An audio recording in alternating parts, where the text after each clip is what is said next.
बिस्मिल्लाहिर्रहमानिर्रहीम, अस्सलाम वालेकुम। मैं असदुल्ला खान हूँ। इमरान खान की तीनों बहनें मुज़ाहमत का इस्तारा बन गई हैं।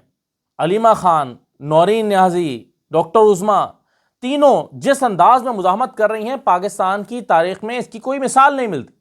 अगरचे पाकिस्तान के सियासतदानों पर जब जब मुश्किल वक्त आया, उनकी फैमिली उनके साथ खड़ी रही, चाहे वो भुट्टो की फैमिली हो, चाहे वह नवाज शरीफ की फैमिली हो।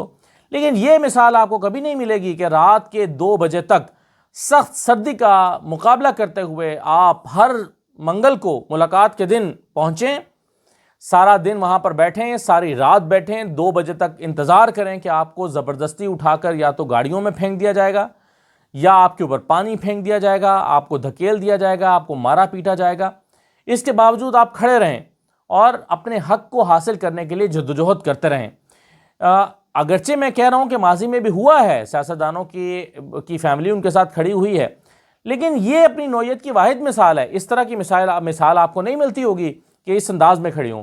आज अडयाला जेल के बाहर सारा दिन जो कुछ होता रहा, आप अगरचे उसको देखते रहे, लेकिन जिस अंदाज में आज लोग जमा हुए थे, रुकावटें भी खड़ी कर दी गई, मुख्तलिफ जगहों पर रोक भी दिया गया, मुश्किल से लोगों को पहुँचने में काफ़ी मुश्किलात भी हुई, लेकिन जितनी बड़ी तादाद में लोग आज पहुँचे, पहले तो ये बड़ा हैरानकुन था, और फिर रात गए तक छोटे छोटे बच्चे नारे लगाते रहे, और फिर जिस अंदाज में पुलिस ने कार्रवाई की, लाठीचार्ज किया, तशद्दुद किया, और उसके बाद फिर ये धरना ख़त्म किया गया।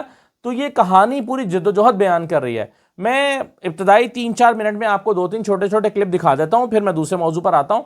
पहले तो देख लीजिए, आज दिन में अलीमा खान जो हैं उनका साथ देने के लिए पाकिस्तान तहरीक इंसाफ के कारकुनान किस अंदाज में पहुंचे और कितनी बड़ी तादाद में पहुंचे, ये जरा देखिए। सलामुअलैकुम जी, ये अडयाला जेल के बाहर का मंजर है और आप देख सकते हैं खवातीन की एक बड़ी तादाद है, और यहाँ मैं आपको लोगों की तादाद दिखा रहा हूँ कि आज एक बड़ी तादाद में जो लोग हैं वो यहाँ अडयाला के बाहर पहुंचे हुए हैं। ये मंजर है जिस टाइम अडयाला के बाहर का, अगर देखें यहाँ खवातीन की एक बड़ी तादाद है, और ये आज अडयाला की तारीख का सबसे बड़ा मजमा है जो आज यहाँ पर मौजूद है। और आज लोग हैं वो इमरान खान की रिहाई के लिए जो है वो नाराबाजी कर रहे हैं, और एक बड़ी तादाद में जो लोग हैं वो पंजाब से यहाँ पहुंचे हुए हैं। ये अडयाला के बाहर का मंदिर है। अलीमा से भाई ये बताएं कि आज लोगों की एक बड़ी तादाद यहाँ पर मौजूद है, और जिस तरह लोग यहाँ पहुंचे, तो देखिए इस अंदाज में लोग जमा हुए, इतनी बड़ी तादाद में जमा हुए। ये आज की फुटेज है, मंगल की फुटेज है, कितनी बड़ी तादाद में लोग जमा हुए, और इन्होंने जमा होकर किस तरह से अलीमा खान और दीगर बहनों की का साथ दिया और इमरान खान के लिए जमा हुए। कुरान खानी हुई, दुआ नहीं हो सकी, उससे पहले ही जो है वो पुलिस ने धकेलना शुरू किया, लेकिन कुरान खानी हुई, फिर नारेबाजी होती रही, फिर रात को वही खाना, और फिर रात भर वहाँ पर बैठना। तो जब कारकुनों को मुंतशिर किया गया और उनके ऊपर लाठीचार्ज किया गया, तो किस तरह से पुलिस पीछे पीछे कारकुनों के भाग रही थी, ये छोटा सा क्लिप भी देख लीजिए। कारकुनान जो है वो आगे मूव कर रहे हैं, पुलिस जो है कारकुनान के पीछे है, लाठी चार्ज कर रहे हैं, गिरफ्तारियां कर रहे हैं। ये अडयाला जेल के इस वक्त मनासिर है जो कि हम आपको दिखा रहे हैं। पुलिस ने बड़ा जुल्म किया है, कारकुनान को धक्के दिए, जख्मी किया है, उनके ऊपर लाठी चार्ज किया है। आप ये देख सकते हैं, ये अडयाला रोड के मनाजिर है जो कि हम आपको दिखा रहे हैं। कारकुनान जो है वो भाग के जा रही है, क्योंकि पुलिस ने इनके ऊपर बड़ा जुल्म किया, इनके ऊपर लाठी चार्ज किया है, जो कि हम आपको इस वक्त अडयाला रोड के ऊपर बराह रास्त दिखा रहे हैं।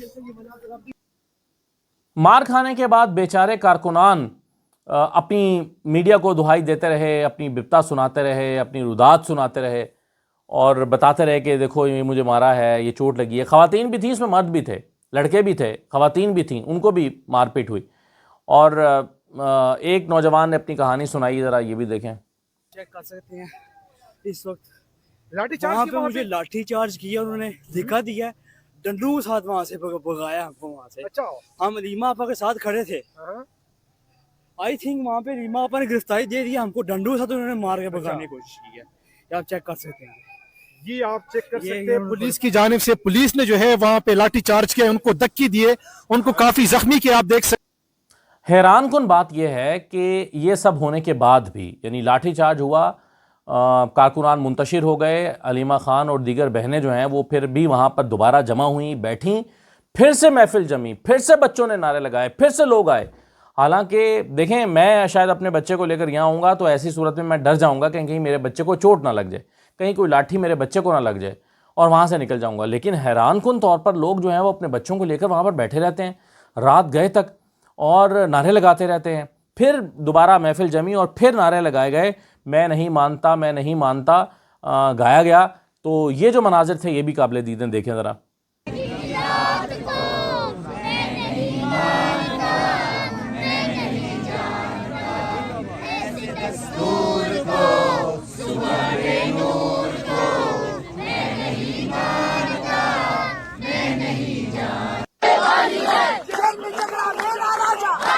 तो इसके बाद फिर लोग जमा हुए, लेकिन फिर महमूद अतिकज़ई साहब भी आए हुए थे। अलीमा खान साहबा से कहा गया कि वो जो है वो धरना ख़त्म करें। पुलिस एहलकारों ने फिर यकीन दहानी कराई कि आप आज चली जाएं, हम अगली मरतबा आपकी मुलाकात ज़रूर करा देंगे। हालांकि यही बात पिछली दफ़ा भी कही गई थी। अलीमा खान को एहतजाज ख़त्म कराने के लिए कहा गया था कि आज आप चली जाएँ, अगली मरतबा आपकी ज़रूर मुलाकात करा देंगे। आज भी यही कहा गया है, अगरचे कोई तहरीरी तौर पर नहीं कहा जाता, आज भी यही कहा गया है कि आज आप चली जाएं, अगली मरतबा आपको हम ज़रूर मिलवा देंगे इमरान खान से, आपके भाई से। अब ये चीज़ें हो रही हैं। अब इसमें पाकिस्तान तहरीक इंसाफ का मौक़िफ़ ये है कि एक तरफ आप इमरान खान से मुलाकात नहीं कराना चाहते, दूसरी तरफ आप कहते हैं कि मुज़ाकरात करें। आज देखें ना, बैरिस्टर गौहर ने जो प्रपोज़ल दिया, उन्होंने कहा कि तमाम जमहूरी क़ुव्वतों को, बैरिस्टर गौहर ही नहीं बल्कि पार्लिमानी पार्टी के सामने ये करारदाद पेश हुई, पहले पेश हुई फिर पास हुई, और कहा गया कि तमाम जमहूरी क़ुव्वतें जो हैं वो नए मिसाक़ जमहूरियत के लिए इकट्ठी हो जाएं। नया मिसाक़ जमहूरियत, उसके लिए तमाम जमहूरी क़ुव्वतें आएँ और इकट्ठी हो जाएं, बातचीत करें। ठीक है, बिल्कुल सही, अच्छी तजवीज़ है। 4 बड़े बैठें या 5 बड़े बैठें या 3 बड़े बैठें, लेकिन बैठें और मिसाक़ जमहूरियत कर लें। 3 भी बैठ जाएँ तो हो जाएगा, 4 भी बैठ जाएँ तो हो जाएगा, लेकिन मिसाक़ जमहूरियत ज़रूरी है, जिसमें चंद बुनियादी चीज़ें तय कर लें। और उसमें से एक की निशानदेही आज की गई है इलेक्शन कमीशन की तश्कील 9, क्योंकि एक ऐसा इलेक्शन कमीशन जो आसमानी इशारों पर चलता है और अपनी सोच, अपने ज़ाब्ते, अपने कानून के सहारे से नहीं चलता, बस अहकामात की तकमील करता हुआ इलेक्शन कमीशन हमें हमेशा दिखाई देता है। वो इलेक्शन कमीशन, उसका किबला दुरुस्त करने के लिए एक नए इलेक्शन कमीशन की तश्कील की बात हुई, जो कि बड़ी माकूल तजवीज़ है। और जब तक आप इलेक्शन कमीशन को, यानी जब भी सियासी जमातें आपस में बैठेंगी, जब तक इलेक्शन कमीशन की तश्कील 9 नहीं होगी, तब तक बात आगे बढ़ ही नहीं सकती। क्योंकि फिर यही इलेक्शन कमीशन होगा जब भी आइंदा 3 साल के बाद, 4 साल के बाद, 10 साल के बाद, अगर यही चलन चलता रहा तो फिर जो भी मुक़तदरा होगी उस वक्त, जो भी उस वक्त की इस्टेब्लिशमेंट होगी, वो जो कहेगी इलेक्शन कमीशन वैसे इलेक्शन करा देगा। क्योंकि मुफाद परस्त और मौका परस्त तो मिल जाते हैं, उस वक्त भी नए चीफ इलेक्शन कमिश्नर मिल जाया करेंगे। मौका परस्त चीफ इलेक्शन कमिश्नरों की कमी नहीं है, सिकंदर सुल्तान राजाओं की कमी नहीं है, काजी फायज ईसाओं की कमी नहीं है, तो ऐसे लोग तो मिल जाते हैं सिस्टम को। तो जब ऐसे लोग बैठे रहेंगे तो फिर वो दस्तखत करते रहेंगे, जो ऑर्डर्स उनको मिलते रहेंगे। तो इसलिए बड़ा ज़रूरी है कि तमाम सियासी जमातें इस बात पर इत्तफाक करें कि आज़ाद खुद मुख्तार इलेक्शन कमीशन होना चाहिए।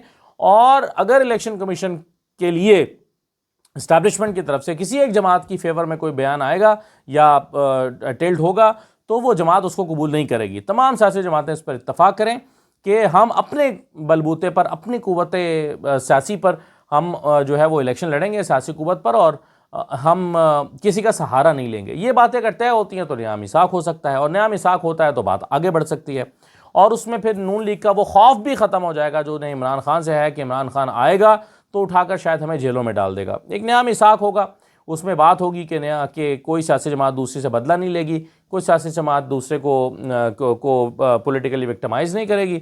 तो इससे मेरा ख्याल है तमाम सियासी जमातों के लिए एक रास्ता निकलेगा, नून लीग के लिए भी, क्योंकि नून लीग भी बंदगली में जा चुकी है। ये नहीं है कि इमरान खान मुश्किल में है, नून लीग उससे ज़्यादा मुश्किल में है। इमरान खान को तो फिर होप है कि जब आएगा बड़े मैंडेट के साथ वो दोबारा हुकूमत बना लेगा।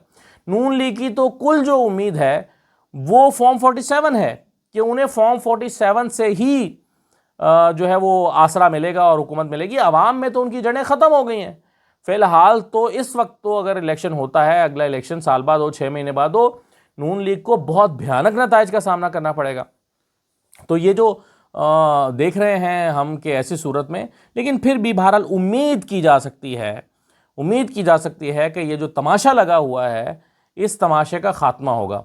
और मैं मैं आपको एक अपनी ताज़ा गज़ल के 3-4 शेर सुनाता हूँ। मैं ख़ुद भी कभी कभी शेर कहता हूँ, तो मैंने आपको एक ताज़ा गज़ल जो अभी बहुत ताज़ा है, यानी उस पर मैंने ख़ुद भी अब सेकंड नशस्त, दूसरी नशस्त उस पर नहीं की है, शायद मैं ख़ुद भी बैठूं तो कुछ अल्फाज आगे पीछे करना चाहूँ, लेकिन बहरहाल मैं 3-4 शेर आपके सामने रखता हूँ जो हस्बे हाल है, जिसका मतलब यह है कि ये इत्तेफाक भी हसीन ही तो है, ये इत्तेफाक भी हसीन ही तो है, तमाशागर तमाशबीन ही तो है, ये इत्तेफाक भी हसीन ही तो है, तमाशागर तमाशबीन ही तो है।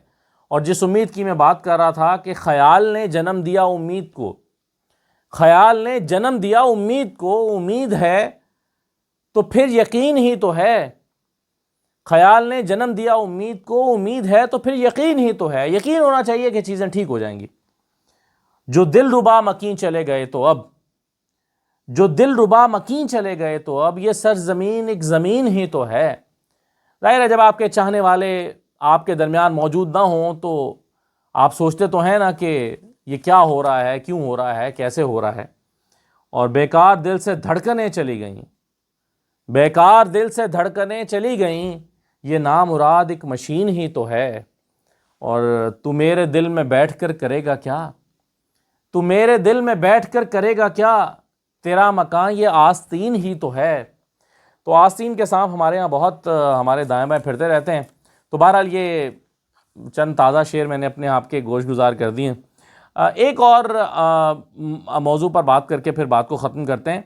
वो ये है कि एक नई बहस शुरू होने वाली है या शुरू की जाने वाली है, क्योंकि नून लीग को रोज़ाना डराया जाता है कि भाई रोज़ाना हज़ारों की तादाद में जो नए वोटर रजिस्टर हो रहे हैं, रोज़ाना नए बच्चे जो 18 साल के हो रहे हैं और अपने शनाख्ती कार्ड बनवा रहे हैं, तो ये जो पिछले 4-5-6 साल के अंदर नई पौध आई है जो कि लाखों करोड़ों में है, शायद पिछले 6 साल में, 6 साल में जो बच्चे 18 साल के हुए हैं और जो यानी जो 6 साल पहले 18 साल का हुआ था वो अब 24 साल का हो गया, जो 3 साल पहले 18 साल का हुआ था वो 21 साल का हो गया। तो ये जो पिछले 6-8 साल में बच्चे पैदा हुए हैं, ये तो आपको कभी वोट नहीं करेंगे।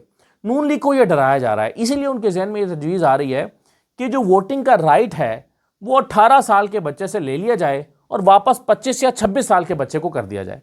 यानी वोट वो डाल सकेगा जो 25 या 26 साल, 25 साल की लिमिट रखी जा सकती है, 26 की रखी जा सकती है, वो वोट कर सकेगा।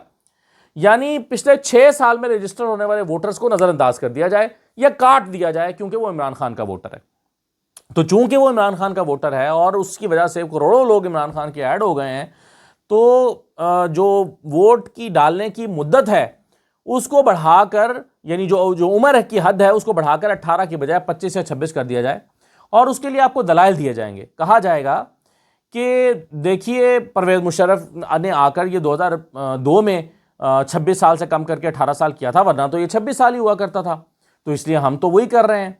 अच्छा, फिर कहा जाएगा कि देखिए 18 साल के बच्चे को इतनी समझ नहीं होती, 18 साल का बच्चा तो कॉलेज के पहले साल में होता है, उसको तो इतनी समझ नहीं होती, तो सूझबूझ मुआशरे की होते होते उसे 25-26 साल का हो जाता है, तो 25-26 साल का एक जवान ही बेहतर पार्लियामेंट जो है वो मुंतखब कर सकता है, इसलिए ये होना चाहिए। फिर मिसाल दी जाएगी कि कई ममालिक में देखो, कई ममालिक में जो वोटिंग की हद है, उम्र की हद है वो 21 साल है, कहीं पर 22 साल है, कहीं पर 24 साल है, तो हमारे यहाँ 18 साल क्यों है। तो इस तरह की बातें करके मकसद ये होगा कि इमरान खान का वोट बैंक काट दिया जाए, पिछले 6 साल के अंदर जो वोटर रजिस्टर हुए हैं उनको तो कम अज़ कम सीधा सीधा निकाल दिया जाए, क्योंकि वो 99% जो हैं वो इमरान खान के हामी हैं। और इसके अलावा आपको याद होगा कि जब पीडीएम की हुकूमत आई थी तो उस वक्त भी इन्होंने, इमरान खान जो ओवरसीज़ पाकिस्तानियों को वोटिंग राइट दे रहे थे, आते ही इन्होंने ये ख़त्म किया था, ताकि क्योंकि इन्हें पता था कि ओवरसीज़ पाकिस्तानी के 90% से ज़्यादा जो सपोर्टर हैं ओवरसीज़ पाकिस्तानी जो हैं वो इमरान खान के साथ हैं, इसलिए उन्होंने ओवरसीज़ पाकिस्तानियों का वोटिंग राइट ख़त्म किया। इसी तरह से वो अब ये नौजवानों का वोटिंग राइट ख़त्म करना चाहते हैं। तो अभी आप देखिएगा कि एक नई बहस जन्म लेने वाली है। ये आइडिया हुकूमत के जहन में, उनके दिमाग में डाल दिया गया है, अब इसको वो किसी भी वक्त इनिशिएट कर सकते हैं। लेकिन मैं आपको ये बता दूं कि इससे कोई फ़र्क नहीं पड़ेगा, इससे कुछ नहीं होने वाला। इस वक्त जो है वो 2024 के इलेक्शन में भी किसानों ने, ख़वातीन ने, बूढ़ी औरतों ने, गांव देहातों में रहने वाले लोगों ने इमरान खान को वोट दिया था, सिर्फ जवानों ने नहीं दिया था। तो ये भी हुकूमत की खाम ख्याली और गलत फहमी है। ये पहले कभी होता होगा कि जो नई नौजवान थे वो इमरान खान को वोट देते थे और जो बड़े बूढ़े थे वो अड़े हुए थे कि हम तो मियाँ को वोट डालेंगे। लेकिन अब जो है वो बड़े बूढ़ों का भी जहन काफ़ी हद तक तब्दील हो चुका है। ये ट्रेंड हमें 2024 के इलेक्शन में पता चलता है और उसके बाद के जो हालात हैं वो तो साफ नज़र आते ही हैं। तो अगर आप एक रेफरेंडम भी कर लें उससे पहले तो आपको साफ पता चल जाएगा। इजाज़त दीजिए, अल्लाह हाफ़िज़।